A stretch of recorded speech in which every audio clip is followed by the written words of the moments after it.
बदलापूरमध्ये चिमुकल्या मुलींवर झालेल्या अत्याचाराच्या व कोलकाता निवासी महिला डॉक्टरच्या सामूहिक अत्याचार व अमानुष हत्येच्या निषेधार्थ गुरुवारी शिवसेना उभाटा श्रीरामपूर तालुक्याच्या वतीने जाहीर निषेध करण्यात आला।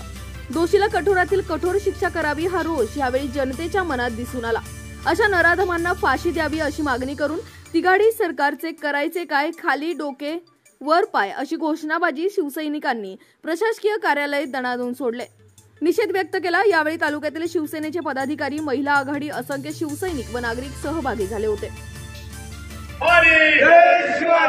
बदलापूर या ठिकाणी जी घटना घडली त्याचा उल्लेख करणार नाही, कारण ही घटनेचा उल्लेख करून आपण आजच्या महाराष्ट्रात राहतोय। आपण छत्रपती शिवाजी महाराजांच्या नावाने राजकारण करतो, त्यांना आपण मेल्यावर काय तोंड दाखवणार आहे?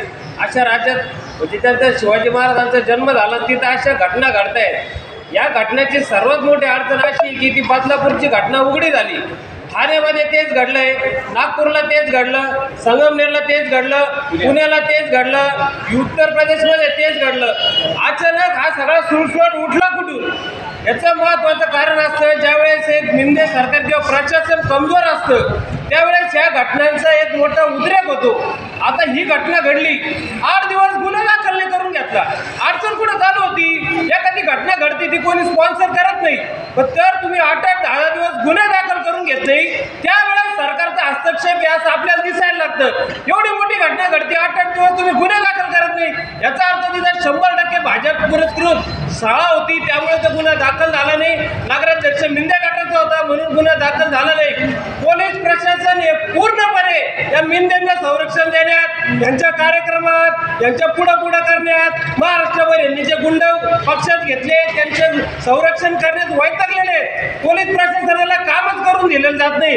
त्याचा परिपात होऊ राहिला की पोलिसांना सुद्धा या लोकांकडे, सामान्य जनतेकडे जे त्यांनी संरक्षण केलं पाहिजे तिकडे लक्ष द्यायला वेळ नाही। त्यामुळे या घटना वाढत जाणार आहे, वाढतच राहणार आहे। आता काल एकनाथ शिंदे बोलले विरोधक राजकारण करताय। ज्यावेळेस साधूंची हत्या झाली त्यावेळेस तुम्ही नालायकांवर राजकारण नाही केलं का? त्यावेळेस उद्धव ठाकरे म्हटले होते का जाऊन साधूंना मारा म्हणून?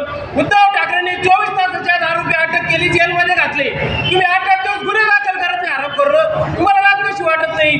त्यावेळेस तुम्ही म्हटले का राजकारण नाही केलं पाहिजे? उद्धव ठाकरेंनी सांगितलं होतं का ते साधूंना मारा? त्यावेळेस तुम्ही असं वातावरण केलं की सगळ्या हिंदूंनी, उद्धव ठाकरेंनी, शिवसैनिकांनी ते साधू मारले, बस त्या महिलांवर अत्याचार झाला, त्याच्यात तुमचे पक्षाचे लोक दिसत आहेत। मग त्यावेळी जर विरोधकांनी सांगितलं की याच्यात तुमचाच हात आहे तर मग चुकलं कुठं महाराष्ट्राच्या जनतेचं? आज मी महाराष्ट्राच्या जनतेला पुन्हा आवाहन करतो, हे काय निर्लज्ज सरकार आहे, गेंडाच्या कातडीचे, यांच्या वागण्याने काही फरक पडणार नाही। आपल्याला यांना 2 महिन्यानंतर 3 महिन्यानंतर पायाखाली घेऊन तिथं सत्तांतर केल्याशिवाय पर्याय नाही। सर्व गोष्टीला सत्ता ही जबाबदार असती। एवढं बोलून मी थांबतो।